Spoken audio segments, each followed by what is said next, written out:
안녕하세요. 상반기 성경 공부 첫 번째 시간 이어가도록 하겠습니다. 우리 앞선 영상에서 21장 1절부터 17절까지 말씀 보았는데 예수님께서 이제 공생의 마지막 일주일을 보내시기 위해 이제 예루살렘에 입성하시는 장면을 보았습니다. 새끼 나귀를 타고 입성하신 예수님께서 제일 먼저 하신 일은 성전에 들어가셔서 그곳에서 매매하는 사람들을 다 내쫓으시고 이제 성전의 본래 기능 이제 기도하는 집, 또 맹인들, 저는 자들이 들어와서 이제 치유를 받는 그 집, 그렇게 본래의 기능을 이제 회복하시는 장면을 보았습니다. 그렇게 첫날 사역을 마치시고 예수님께서는 이제 베다니로 가셔서 베다니에서 하룻밤을 묵으시고 다시 이제 예루살렘으로 들어오셨죠. 그 내용이 이제 18절부터 이어집니다. 이른 아침에 성으로 들어오실 때에 시장하신지라 길가에 한 무화과 나무를 보시고 그리로 가사 잎사귀 밖에 아무것도 찾지 못하시고 나무에게 이르시되 이제부터 영원토록 내가 열매를 맺지 못하리라 하시니 무화과 나무가 곧 마른지라. 아침 일찍 이제 베다니를 나와서 다시 그 감람산 언덕을 넘어서 예루살렘으로 이제 들어가시는 중인데 이제 집에서 나서고 보니 이제 좀 어느 순간 좀 배가 고프신 거죠. 아마도 가는 길에 이제 과일들을 좀 먹고 그렇게 아침 식사를 해야겠다 아마 생각을 하셨을 텐데 예수님께서 이렇게 시장하셨다, 배가 고프셨다라고 하는 이런 장면들을 보면 예수님이 정말 참 인간이셨구나라는 것을 우리가 알게 됩니다. 예수님께서 사역하시던 중에도 몹시 피곤하셔서 풍랑이 있는 바다에서도 갈릴리 호수에서도 이제 잠을 주무시는 잠을 청하여 주무시는 장면들도 이제 보았는데 그렇게 배고프고 졸리고 하는 이런 모습들, 이런 경험들을 예수님도 이제 직접 하시는 것이죠. 그래서 히브리서 4장 15절에는 우리에게 있는 대제사장은 우리의 연약함을 아시는 분이다.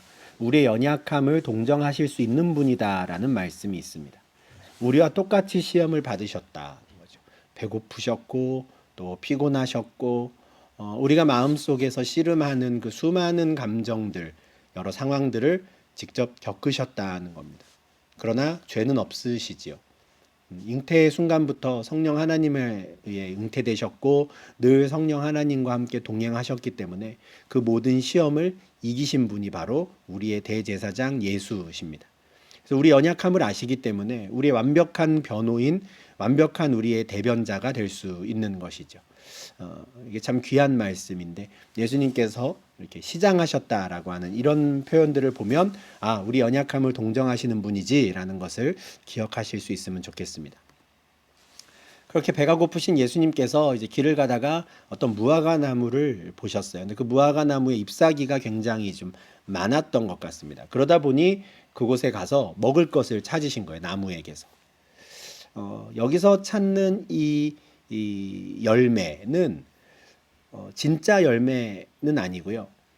이게 지금 부활절 6월절 기간이니까 이때가 이제 4월 달이라고 생각이 드는데 이제 가나안 땅에 있는 무화과 나무가 이렇게 자란다고 합니다. 3월 달에는 싹이 나는데 이게 이제 식용싹이라고 그래서 진짜 과일은 아닌데 우리가 아는 그 무화과 열매는 아닌데 먹을 수 있는 싹이 난다 그래요.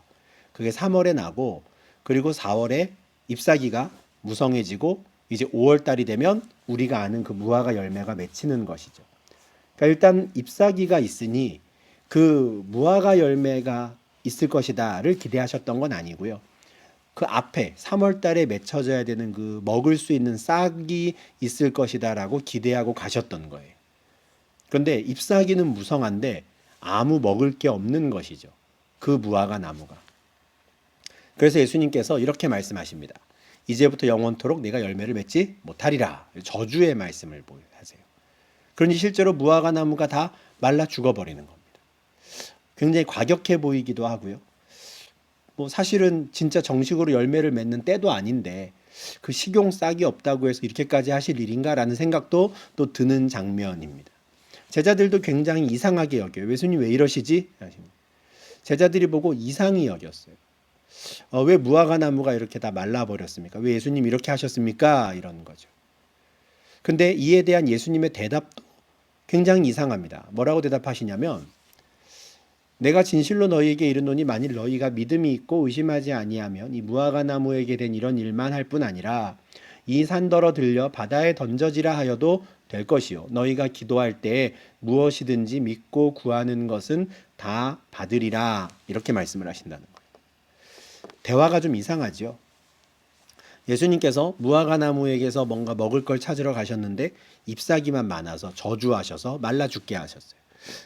제자들이 참 이상합니다. 왜 이렇게 됐을까요? 예수님 왜 이러셨습니까? 하면은 내가 먹을 걸 찾았는데 열매가 없었다라든지 이렇게 설명하셔야 될 것 같은데 갑자기 믿음에 대한 이야기를 하십니다. 너희가 믿음이 있고 의심하지 않으면 이 산더러 들려 아마 감람산일 텐데 지금 넘어가고 계신 산이죠. 이 감람산이 저 바다에 던져지라 해도 될 거다. 아마 저 바다는 이 감람산 동쪽에 있는 사해일 거예요.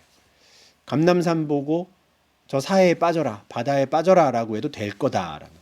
사실은 의미 없는 일이잖아요. 감람산을 왜 바다에 빠뜨리겠습니까?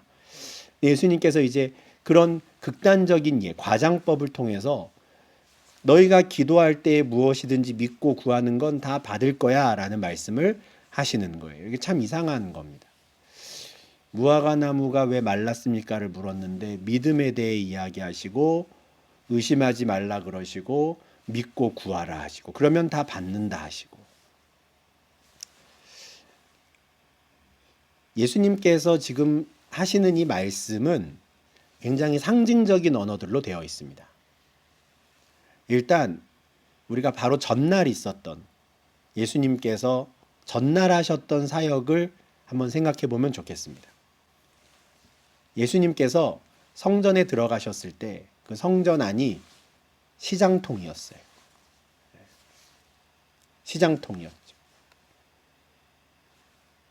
그 뒤에는 그 이전에는 또 어떤 일이 있었습니까? 예루살렘에 들어가셨는데 온 성이 또 소동했어요. 이는 누구냐 했단 말이죠. 온 성이 소동했고 예루살렘 성전에는 사람들이 북적북적했습니다. 그런데 말 그대로 시장통이었어요. 이와 같은 예루살렘 성전의 모습은 잎사귀만 무성한 무화과 나무와 같은 모습입니다. 뭔가 있어 보여요. 막 왁자지껄하고요. 사람들도 많고요. 이분이 누구신지 가르쳐주면 막 당장 믿을 것 같은 그런 분위기입니다. 그런데 막상 그 안에 들어가 보면 어떻습니까? 열매가 없는 거예요. 막상 그 안에 들어가 보면 쓸만한 게 하나도 없습니다. 예수님이 성전에 들어가셨더니 매매하는 자들이 꽉 차 있어요. 무화과 나무가 있어서 잎사귀가 무성하니 가서 뭐라도 먹을 게 있을까 싶어 보았는데 아무것도 없었던 것처럼. 겉에서 보기에는 너무 멋있고 웅장한 성전인데 그 안은 다 썩어 있는 상태죠. 하나님께서 받으실 만한 열매가 하나도 없는 상태. 이 무화과 나무는 그 당시 예루살렘 성전, 그 당시 이스라엘을 상징하는 겁니다. 그 무화과 나무에게 예수님께서 저주를 내리시죠. 너는 다시는 열매를 맺지 못할 것이다. 똑같은 말씀을 예루살렘을 향해서 하십니다. 나중에 23장 37절 38절에 나오는 말씀인데요. 예루살렘아 예루살렘아 선지자들을 죽이고 내게 파송된 자들을 돌로 치는 자여 보라 너희 집이 황폐하여 버려진 바 되리라. 무화과 나무에게 내리셨던 저주와 같은 메시지를 예루살렘을 향해 내리시죠. 성전도 마찬가지입니다. 24장 1절 2절에 나중에 나와요. 예수께서 성전에서 나와서 가실 때 제자들이 성전 건물을 보면서 너무 멋있지 않습니까? 그래요. 예수님께서 뭐라 그러십니까? 이거 다 무너질 거다. 돌 하나도 돌 위에 남지 않고 다 무너뜨려지리라. 제자들은 잎사귀가 무성한 무화과 나무를 보고 그냥 지나칩니다. 예수님은 그 안에서 열매를 찾으시죠. 그런데 열매가 없어요. 그러니 무너뜨리는 겁니다. 예수님께서 지금 이 무화과 나무, 열매 맺지 못한 무화과 나무를 저주하신 이 사건을 통해서 제자들에게 예루살렘이 이렇게 될 것이라고, 앞으로 이스라엘이 이렇게 될 것이라고 미리 상징적으로 가르쳐 주시는 거예요. 그러다 보니 믿음에 대한 이야기를 하시는 겁니다. 이런 일이 벌어지더라도 믿음을 잃지 말아라. 시험에 들지 마라 하는 거죠. 의심하지 말아라 하는 겁니다. 나를 믿고 무엇이든지 구해라. 그러면 설령 예루살렘 성전이 무너지더라도, 설령 예루살렘이 심판을 당하더라도 너희가 믿고 구하는 모든 것이 다 이루어지리라 약속해 주시는 겁니다. 실제로 예수님께서 승천하신 이후에 제자들이 한참 복음을 전하고 다녔을 때 AD 70년경에 예루살렘 성전이 로마 제국에 의해 함락되었다라는 소식을 듣게 될 겁니다. 그러나 그때에 세상이 끝나는 게 아닌 거예요. 설령 그런 일이 벌어지더라도 믿음을 잃지 않아야 하는구나. 의심하지 말아야 하는구나. 하나님의 나라가 끝난 것이 아니구나. 오히려 더 믿음을 가지고 구해야 하는 겁니다. 우리가 과거의 유대인들이 예루살렘이 하나님이 기쁘게 받으실 만한 열매를 준비하지 못해서 그렇게 심판당한 것이니 우리는 그 열매를 잘 준비해야겠구나라고 오히려 의심하지 않고 믿음을 가지고 그렇게 살아가야 한다라는 것이죠. 예수님 지금 이 말씀을 해주시는 겁니다. 그래서 이 저주를 받은 무화과 나무는 그 당시 예루살렘, 그 당시 이스라엘을 상징한다 생각하시면 좋을 것 같아요. 좀 더 구체적으로는 종교 지도자들을 또 그렇게 상징을 할 텐데 이후부터 이제 23절에서부터 바로 그 종교 지도자들, 잎사귀만 무성한 그 무화과 나무 같은 종교 지도자들과 예수님의 이 논쟁이 21장 23절부터 22장까지 계속 이어집니다. 이게 둘째 날 하신 일이에요. 그러니까 첫날은 성전에서 매매하는 자들을 쫓아내셨고 둘째 날은 종교 지도자들을 만나 논쟁을 하시는데 예수께서 성전에 들어가 가르치실새 대제사장들과 백성의 장로들이 나와 이르되 내가 무슨 권위로 이런 일을 하느냐 또 누가 이 권위를 주었느냐. 성전에 들어가서 예수님이 이제 가르치십니다. 예수님이 성전을 깨끗하게 하시고 성전의 기능을 회복하셨으니 어제는 치유를 하셨고요. 오늘은 이제 가르치는 사역을 하시는 거죠. 대제사장들과 백성의 장로들이 예수님을 찾아옵니다. 아마 이들은 밤새 회의를 했을 거예요. 그 전날 예수님이 성전에서 장사하는 사람들 다 내쫓았다. 어떡할까? 아마 그들로부터 컴플레인도 엄청 받았을 겁니다. 우리가 권리금을 낸 게 얼만데 이렇게 우리를 보호해 주지 않느냐 아마 따졌을 겁니다. 그러니까 이 사람들이 밤새 회의를 하다가 예수님이 성전에 다시 나타나니까 찾아온 거예요. 너 무슨 권위로 이런 일을 했느냐? 누구 허락받고 그렇게 했느냐는 거예요. 왜냐하면 예루살렘 성전을 관리 감독하는 권한은 산헤드린 공회에 있었거든요. 자기들이 그 장사하는 사람들에게 권한도 주었단 말이에요. 근데 갑자기 예수가 나타나가지고 자기 마음대로 우리가 허락하지도 않은 일을 막 하는 거죠. 그래서 앞선 영상에서 말씀드렸지만 이들은 예수님이 하는 일을 이상하게 여겼잖아요. 이상한 일. 누구 허락받고 저러고 있는 거야? 그렇게 생각을 한 겁니다. 이들이 지금 예수님께 무슨 권위로 이런 일을 했느냐라고 했을 때 아마 이들은 예수님이 하나님이 나에게 주신 권위다. 난 하늘로부터 그 권위를 받았다. 이렇게 말하기를 아마 바랬을 겁니다. 그러면 아마 예수님을 처리하기가 쉬웠을 거예요. 레위기 24장 16절 말씀처럼 여호와의 이름을 모독하면 반드시 죽이는 거거든요. 실제로 나중에 며칠 뒤에 예수님을 십자가에 못 박을 때 이 죄목으로 죽입니다. 신성모독죄. 여호와의 이름을 함부로 말했다. 그걸로 죽이거든요. 그러니까 지금 무슨 권위로 그런 일을 했느냐라고 했을 때 예수님의 입에서 하나님의 이름이 나오면 당장 이제 죽일 수 있는 것이죠. 근데 예수님께서 반문하세요. 그들의 질문에 대해서. 나도 한 말을 너희에게 물으리. 나도 하나만 묻자. 너희가 만약에 대답하면 내가 무슨 권위로 이런 일을 하는지 알려주겠다. 예수님이 무엇을 물으시냐면 요한의 세례가 어디로부터 왔느냐? 하늘로부터냐? 사람으로부터냐? 이 요한은 이제 세례 요한인데 세례 요한이 누구로부터 권위를 받아서 세례를 주었느냐? 이 질문이에요. 하늘, 그러니까 하늘은 하나님이거든요. 마태복음은 유대인들을 대상으로 기록된 거기 때문에 하나님의 이름을 직접 언급하기보다는 대부분 하늘 이렇게 표현이 되어 있습니다. 그러니까 하나님으로부터 권위를 받아서 요한이 세례를 베풀었느냐 아니면 사람으로부터 그냥 자기 스스로가 자기의 권위를 그냥 내세우며 한 것이냐 이 질문이거든요. 이 질문을 듣고 이들이 의논을 합니다.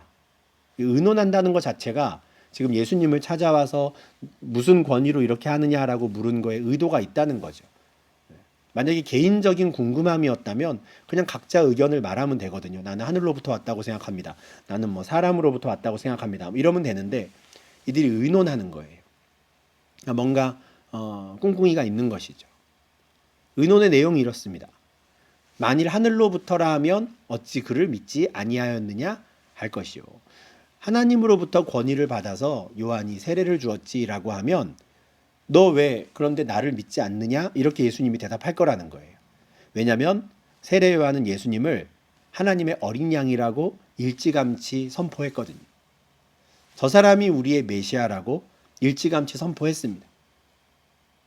만약에 요한이 하나님께로부터 권위를 받은 자라면, 하나님이 보낸 사람이라면 그의 말은 하나님의 말씀이 되는 것이고, 그러면 그 요한이 예수님을 가리켜 하나님의 어린 양이라고 한 것은 자기들이 받아들여야 되는 게 되는 거죠. 근데 이들은 그러고 싶은 마음이 없습니다. 그러면 사람으로부터 권위를 받았다고 해야 될까? 자기 스스로 요한이 권위를 내세웠다고 해야 할까? 근데 그것도 못하는 거예요. 만일 사람으로부터라 하면 모든 사람이 요한을 선지자로 여기고 있기 때문에 백성들이 무섭다는 거예요. 모든 백성들은 요한이 하나님이 보낸 사람이라고 말하는데 자기들이 그게 아니라 그러면 백성들이 자기를 지지하지 않을 것 같은 거죠. 누가복음 20장 6절에는 이렇게 돼 있어요. 만일 우리가 사람으로부터라 하면 백성이 요한을 선지자로 인정하니 그들이 다 우리를 돌로 칠 것이라. 이게 겁나는 거예요. 원래 예수님을 찾아와서 너가 무슨 권위로 이런 일을 하느냐라고 질문했던 건 예수님의 입에서 하나님의 이름이 나오게 되고 여호와의 이름을 모독한 자로 돌로 쳐 죽이려고 했었거든요. 근데 만약에 자기들이 요한의 권위가 사람으로부터 온 거다라 그러면 오히려 백성들이 자기를 돌로 칠까 지금 겁이 나는 거예요. 그래서 이렇게도 못하는 거죠. 하나님으로부터 왔다라고 하자니 예수를 믿기 싫고, 사람으로부터 왔다라고 하니 사람 백성들이 무섭고, 그래서 이들이 어떻게 합니까? 우리가 알지 못하노라. 지극히 정치인다운 대답이죠. 이도저도 아니니 둘 다 싫으니 모르겠는데 이러는 겁니다. 알지 못하노라 합니다.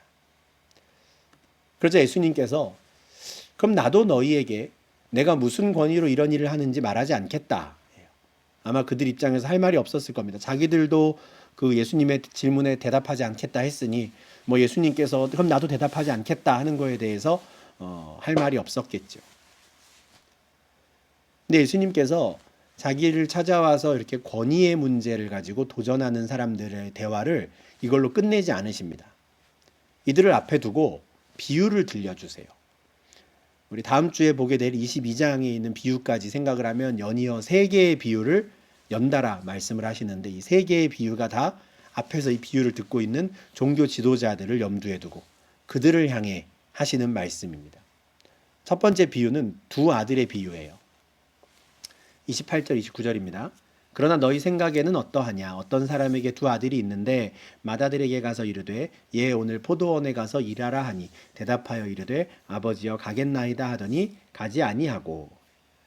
앞에 비유를 종교 지도자들에게 들려주시면서 한번 생각해봐라 하는 겁니다. 두 아들이 있는데 그 중에 큰아들한테 예 오늘 포도원 가서 일해라 했다는 거예요. 아버지가. 예, 큰아들이 이렇게 대답합니다. 예 아버지 가겠습니다. 그런데 실제로는 가지 않았다는 거예요. 이 아버지가 둘째 아들한테도 똑같이 말했습니다. 그러자 둘째 아들은 이렇게 대답해요.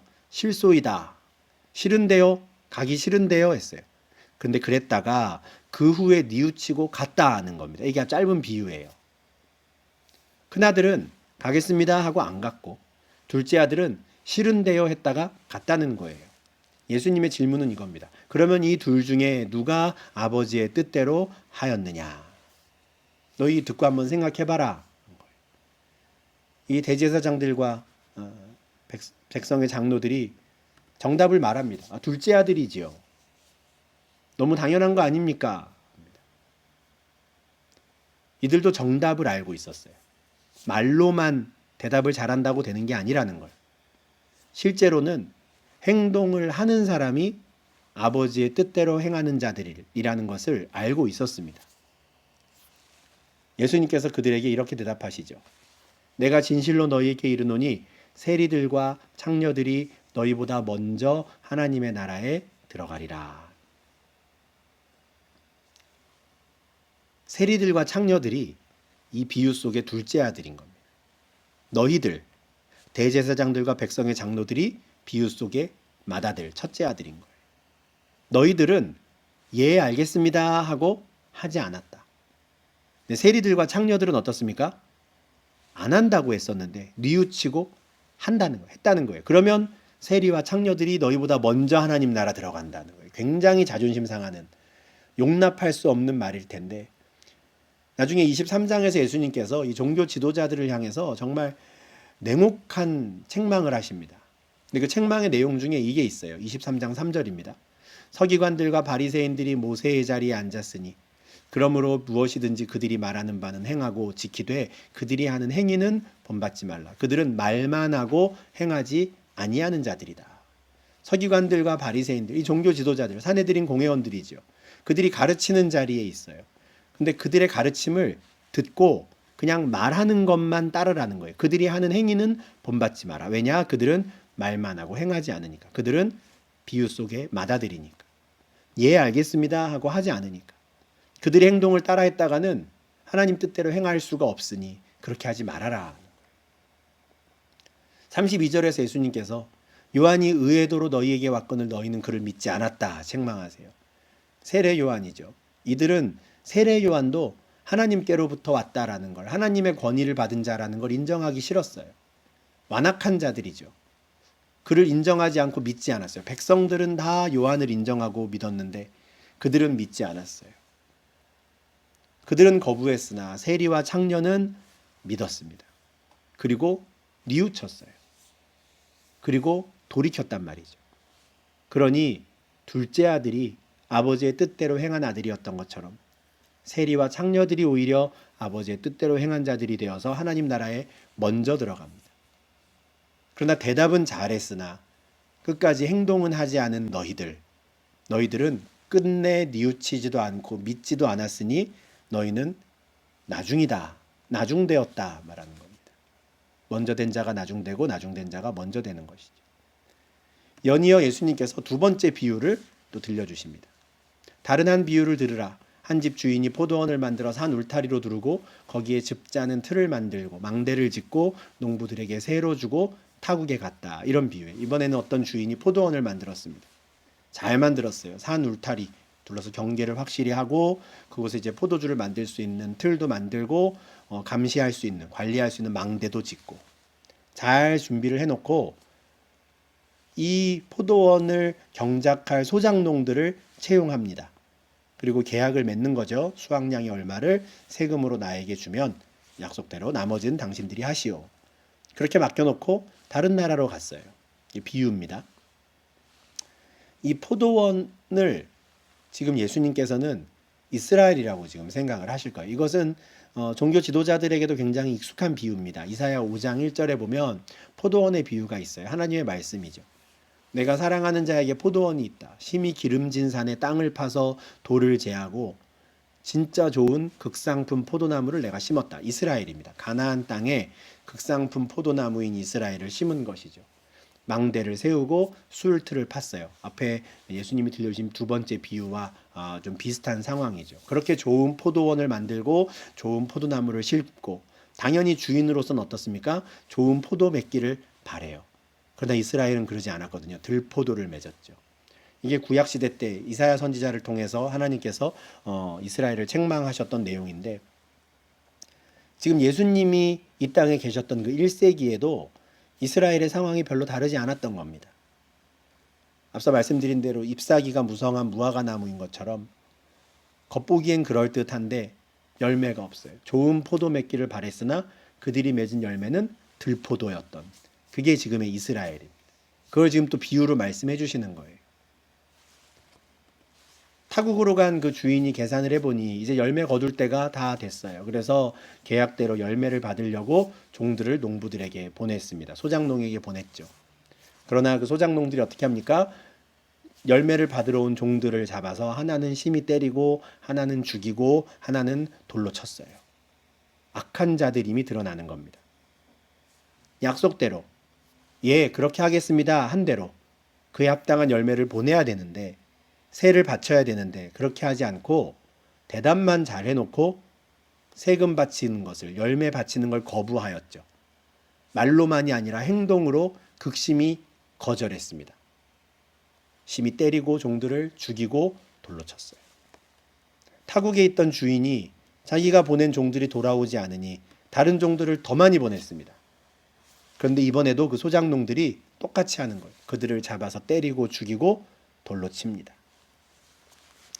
이게 이스라엘이라고 하는 그 포도원을 맡은 종교 지도자들의 모습이었어요. 악한 소장농 같은 자들. 이것도 나중에 23장에서 보게 될 말씀인데 34절 말씀입니다.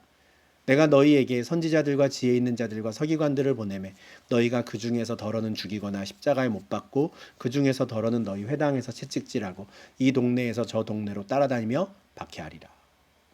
하나님께서 그들에게서 열매를 찾기 위해서, 그들을 돌이키게 하기 위해서 선지자들, 지혜 있는 자들, 서기관들을 보냈는데 그들은 그들을 죽이고 십자가에 못 박고 박해했어요. 비유 속의 악한 소장농 같은 자들이죠. 계속해서 하나님이 선지자들을 보냈지만 그들은 달라지지 않았습니다. 두 번에 걸쳐서 종들이 다 악한 자들의 손에 이제 죽임당하고 나니 이제 주인이 아들을 보내겠다 생각을 해요. 38, 39절입니다. 후에 자기 아들을 보내며 이르되 그들이 내 아들은 존대하리라 하였더니 농부들이 그 아들을 보고 서로 말하되 이는 상속자니 자 죽이고 그의 유산을 차지하자 하고 이에 잡아 포도원 밖에 내쫓아 죽였느니라. 아들을 보내면 괜찮겠지. 그래도 종들이 아니라 아들이니 이제는 존대하겠지 라고 생각하고 보낸 겁니다. 근데 오히려 소장농들은 어떻게 합니까? 상속자가 왔다. 쟤를 죽이면 그의 유산, 이 포도원을 우리가 차지할 수 있을 거다 해요. 이거는 예수님께서 이제 그 당시의 법에 대해서 알고 이제 하신 비유로 보이는데, 주인과 계약을 맺고 이제 그 밭에서 일을 하던, 포도원이나 밭에서 일을 하던 소장농들이 있을 때 만약에 그 주인이 세상을 떠나면 그 밭이나 포도원은 그 밭에서 일하던 소장농이 이제 받을 수 있다, 이런 법이 있었다 그래요. 그러니까 다른 엉뚱한 사람이 그걸 차지하는 게 아니라 그 밭을 터전으로 삼고 살던 사람이 그냥 그것을 갖는 것이죠. 그러다 보니 이 비유 속의 소장농들도 이런 생각을 하는 겁니다. 아들이 오네, 혹시 주인이 죽은 게 아닐까 하는 거예요. 그러니 우리가 종들을 죽여도 주인이 나타나질 않았고 직접 본인이 오지도 않고 아들이 나타났다. 주인은 이미 타국에서 죽은 것 같으니 우리가 저 아들을 죽이면 이 포도원을 우리가 차지할 수 있을 거야, 이렇게 생각하는 거예요. 그래서 그를 잡아 포도원 밭에 내쫓아 죽입니다. 그런데 이들이 크게 오판한 게 있죠. 포도원 주인이 살아있는 겁니다. 종들도 죽이고 아들도 죽였는데 주인이 살아있어요. 예수님이 질문을 하십니다. 종교 지도자들에게. 그러면 포도원 주인이 올 때 그 농부들을 어떻게 하겠느냐? 너희가 포도원 주인이라면 이런 악한 소장농 어떻게 하는 게 좋겠느냐 하는 거죠. 대제사장들과 백성의 장로들이 이렇게 대답합니다. 그 악한 자들을 진멸하고 포도원은 제때의 열매를 바칠 만한 다른 농부들에게 새로 줄지니이다. 우리 같으면 당장 그 악한 자들을 다 쓸어버리지요. 그 악한 소장농들을 다 진멸해 버릴 겁니다. 다 죽일 겁니다. 그리고 이 포도원은 계약대로, 대답한 대로 제때의 열매를 잘 바칠 다른 농부들에게 맡기겠지요 한단 말이에요. 이들은 참 정답은 잘 압니다. 정답은 잘 알아요. 근데 실제로 또 23장 29절 30절에서 예수님이 이 종교 지도자들을 책망하는 말씀을 보면 정말 비유의 말씀과 같아요. 화 있을진저 외식하는 서기관들과 바리새인들이여, 너희는 선지자들의 무덤을 만들고 의인들의 비석을 꾸미며 이르되 만일 우리가 조상 때에 있었더라면 우리는 그들의 선지자의 피를 흘리는데 참여하지 아니하였으리라 한다는 거예요. 무슨 말이냐면 이 당시에 종교 지도자들이 과거에 우리 조상들이 죽였던 선지자들의 무덤을 다시 예쁘게 만드는 거예요. 지금 생각을 해보면 이사야의 무덤, 엘리사의 무덤, 예레미야의 무덤, 이런 식으로 거기에 비석도 예쁘게 꾸며요. 그러면서 뭐라 그러냐면 우리가 이 구약시대 때 조상 때에 있었다면 우리는 이 선지자의 편에 섰을 텐데, 이렇게 말한다는 거예요. 우리는 하나님이 보낸 사람을 알아봤을 텐데 우리 조상들이 어리석어가지고 이들을 죽였다고. 우리는 그러지 않는다 그러면서 그들의 무덤을 예쁘게 꾸며준다는 거예요. 그런데 예수님께서는 그들의 속마음을 아시는 것이죠. 그들은 이미 세례 요한도 인정하지 않겠다 했던 사람들이에요. 세례 요한도 하나님으로부터 온 사람 아니라 그랬어요. 예수님도 거부하고 있죠. 그러니까 이들은 말만 잘하는 사람들이에요. 예수님이 비유를 들려주시면서 정답을 물어보면 정답은 잘 맞추는 사람들. 그런데 그 실상을 들여다보면 아무것도 없는 거죠. 21장 19절에서 저주를 받았던 그 무화과 나무 같은 자들입니다. 잎사귀밖에 아무것도 찾지 못했던 그 무화과 나무에게 예수님께서 이렇게 저주를 내리셨죠. 이제부터 영원토록 내가 열매를 맺지 못하리라. 이제는 이런 심판의 메시지가 이 종교 지도자들, 대제사장들과 백성의 장로들, 바리새인들, 서기관들에게 내려질 겁니다. 42절에서 예수님께서는 시편 118편 말씀을 인용하십니다. 예수께서 이르시되 너희가 성경에 건축자들이 버린 돌이 모퉁이의 머릿돌이 되었나니 이것은 주로 말미암아 된 것이요 우리 눈에 기이하도다 함을 읽어본 일이 없느냐. 너희가 시편에서 건축자들의 버린 돌이 모퉁이의 머릿돌이 되었다라는 이 말씀 읽어보았겠지 합니다. 무슨 말이냐면 집을 짓는 건축자, 전문가가 볼 때 쓸모없는 돌이라고 버렸는데 근데 그 돌이 모퉁이의 머릿돌이 됐다는 거예요. 정말 제대로 된 집을 지을 때에는 코너스톤이 되는 겁니다. 이 당시에는 모퉁이에 제일 먼저 돌을 딱 놓고 이걸 기준으로 가로, 세로 그 위로 높이를 만들어 갔다 그래요. 건축 기법이 중앙에서부터 시작하지 않고 코너에서부터 시작했다 그래요. 그게 코너스톤이 중요한 이유입니다. 어디를 기준점으로 잡을 것인가? 무엇이 이 집의 기준점이 될 것인가? 그런데 하나님께서 사람들이 버린 돌을 가져다가 하나님의 집의 기준점을 삼으셨다는 겁니다. 머릿돌이 되게 하셨다는 거예요. 그게 누구겠습니까? 예수 그리스도입니다. 사도행전 4장 11절 12절에서 복음을 전하던 사도들은 예수님이 인용하셨던 이 말씀을 그대로 인용해요. 그리고 그 머릿돌이 바로 예수라고 분명히 선포하죠. 이 예수는 너희 건축자들의 버린 돌로서 집 모퉁이의 머릿돌이 되었느니라. 다른 이로서는 구원을 받을 수 없나니 천하 사람 중에 구원을 받을 만한 다른 이름을 우리에게 주신 일이 없음이라 하였도다. 너희는 예수를 버릴 것이다. 지금 예수님이 하시는 말씀은 너희가 나를 버릴 거다 하는. 그러나 하나님께서 나를 하나님의 집에 머릿돌이 되게 하실 것이다. 이것은 주님으로 말미암아 된 것이요 사람이 보기에는 아주 놀라운 기이한 일이 될 것이다. 선포하십니다. 지금 이 종교 지도자들은 예수님을 찾아와서 누구의 권위로 이런 일을 합니까? 라고 하는데 예수님은 하나님의 권위로 한다라고 말씀하고 계시는 거예요. 너희들이 나를 인정하지 않더라도 하나님이 나를 통해 하나님의 집을 이루어 가실 것이다. 너희가 아니다 라고 선포하시는 겁니다. 오히려 너희들은 하나님의 나라를 빼앗길 것이다 말씀하세요. 그러므로 내가 너희에게 이르노니 하나님의 나라를 너희는 빼앗기고 그 나라의 열매 맺는 백성이 받으리라. 너희들, 잎사귀만 무성한 무화과 나무 같은 너희들은 하나님의 나라를 소유할 수가 없다. 하나님이 열매를 찾을 때 제때의 열매를 바칠 만한 그들이 그 열매를 받을 것이다. 그 열매가 어떤 열매겠습니까? 회개에 합당한 열매이죠. 누가복음 3장 8절에 있습니다. 세례 요한이 이미 선포했어요. 회개에 합당한 열매를 맺어라.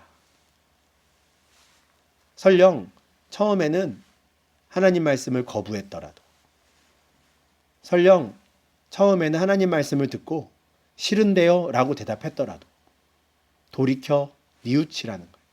그리고 그 말씀에 순종하며 가라는 겁니다.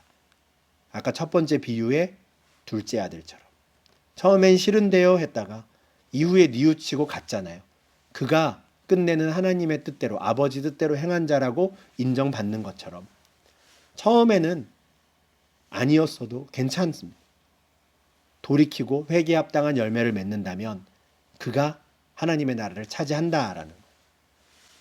하나님은 속지 않으십니다. 마태복음 7장 16절 18절에서 산상수훈 마지막에 결론과도 같이 이미 말씀을 하셨죠. 그들의 열매로 그들을 알겠다. 엉겅퀴에서 무화과를 원하지 않는다. 좋은 나무마다 아름다운 열매를 맺을 것이다. 누가 정말 좋은 나무에 접붙임된 자인지, 누가 좋은 나무에 붙어서 좋은 열매를 맺는지, 그걸 보고 그 열매를 맺는 자들에게 하나님의 나라가 주어질 것이다 하시는 거예요. 로마서 11장 19절 20절에도 그 유대인들을 향해서 바울이 이렇게 책망을 하죠. 그들은 믿지 아니함으로 꺾였다. 먼저 된 자가 나중됐다는 겁니다. 도리어 믿음으로 선 자들, 믿음으로 주께 접붙임된 자들, 그래서 합당한 열매를 맺는 자들, 그들이 하나님의 나라를 받는 것입니다. 하나님의 집을 짓는 코너스톤이 되는 그 모퉁이의 머릿돌은 그 복음을 거절하는 자들에게는 오히려 파괴하는 돌이 됩니다. 이 돌 위에 떨어지는 자는 깨지겠고 이 돌이 사람 위에 떨어지면 그를 가루로 만들어 흩으리라. 그러니까 예수라고 하는 이 돌이 하나님의 집의 모퉁이 돌이 되어서 각 사람을 살리고 하나님의 집이 세워져 가는 그 시작점이 되지만 이 복음을 거절하는 자들에게는 이 예수가 오히려 깨지는 자가 되고 걸려 넘어지게 되는 돌이 된다는 거예요. 베드로전서 2장 7절 8절에 정확히 이 말씀이 있죠. 그러므로 믿는 너희에게는 보배이나, 예수가 그렇다는 겁니다. 예수가 믿는 너희에게는 보배이나 믿지 아니하는 자에게는 건축자들이 버린 그 돌이 모퉁이의 머릿돌이 되고 또한 부딪히는 돌과 걸려 넘어지게 하는 바위가 되었다. 이 복음의 능력, 예수 그리스도의 능력입니다. 누군가에게는 구원의 길이나 누군가에게는 멸망의 길이든 거부하는 자들에게는 다른 방법이 없습니다. 순종하지 않고 넘어지는 자들은 이 예수에게 부딪히고 걸려 넘어져서 산산이 깨지는 것이죠. 예수님께서 지금 이 비유를 들려주시며 너희들이 지금 그렇다라고 말씀하시는 거예요.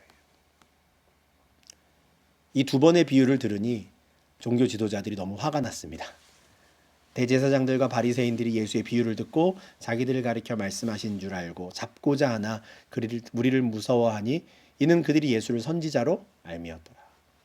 이 말씀도 참 안타깝습니다. 완악한 자들이 이렇구나 싶은 말씀인데요. 대제사장들과 바리새인들이요 비유를 듣고 깨달았어요. 아, 이거 우리한테 하는 말이구나. 우리가 지금 그 비유 속에 맏아들이고 우리가 그 포도원을 맡았던 악한 소장농들이 지금 우리구나 알았어요. 그럼 어떻게 해야 됩니까? 원래 뉘우쳐야죠. 비유 속의 둘째 아들처럼. 아, 우리가 그렇게 삐딱하게 나갔는데 그러면 안 되는구나. 이러다간 우리가 하나님 나라를 빼앗기겠구나 해야 되거든요. 근데 이들은 그렇게 하지 않습니다. 자기들을 향한 말씀인 줄 알고 어떻게 합니까? 예수를 붙잡아 죽이고 싶어 해요. 이게 완악한 자들, 잎사귀만 무성한 자들, 그런 무화과 나무 같은 자들의 특징입니다. 끝까지 마음을 완악하게 하죠. 출애굽 당시에도 바로가 그랬듯이 예수님의 엑소더스 이 가운데에도 그런 자들이 나타나는 겁니다. 당장 예수를 잡고 싶었는데 차마 그렇게 못해요. 용기가 있는 것도 아닙니다. 사람들이 무섭거든요. 사람들이 무서워서 속으로만 그냥 부글부글 끓는 겁니다. 속마음으로는 이미 몇 번이나 예수를 잡아 죽인 것이죠. 이게 지금 그 당시 종교 지도자들의 모습입니다. 이렇게 해서 우리가 21장 후반부 말씀을 이제 보았는데 이 잎사귀만 무성했던 무화과 나무 같은 이 모습이 이제 계속해서 종교 지도자들 가운데 나타나거든요. 그래서 이런 맥락에서 무화과 나무에 대한 저주도 우리가 이해할 수 있으면 좋겠고 이 권위에 대한 논쟁을 시작으로 이제 둘째 날 예루살렘 성전에 들어오신 예수님께서 종교 지도자들에게 비유도 들려주시고 그들과 논쟁을 하시며 이제 예수님이 어떤 분이신지를 더 강하게 또 공식적으로 드러내기 시작하십니다. 이 비유의 말씀들까지 오늘 묵상했는데 한번 우리의 모습은 어떤지 한번 돌아보면 좋겠어요. 우리는 정말 열매를 제때에 잘 맺고 있는가? 우리도 그 누군가 또는 종교 지도자들 또는 지금의 누군가를 또 욕하고 비난하고 하면서 정작 나에게서도 열매를 찾지 못하고 있다는 거. 정작 나도 잎사귀만 무성한 무화과 나무 같은 자라는 것을 또 깨닫지 못하고 있는 것은 아닌가. 우리의 마음이 완악해진 것은 아닌가. 한번 좀 돌아볼 수 있으면 좋겠습니다. 그래서 정말 우리 비유 속의 둘째 아들처럼 혹여 우리의 그런 모습이 생각나거든 깨닫게 되거든 뉘우치고 돌이켜서 정말 아버지의 뜻대로 우리가 살아가는 그런 모습을 좀 회복할 수 있으면 좋겠습니다. 네, 이렇게 해서 우리 상반기 첫 번째 성경 공부 마무리하고요. 우리 다음 주에 22장 말씀에서 또 이어가도록 하겠습니다. 네, 오늘도 긴 시간 수고 많으셨습니다. 감사합니다.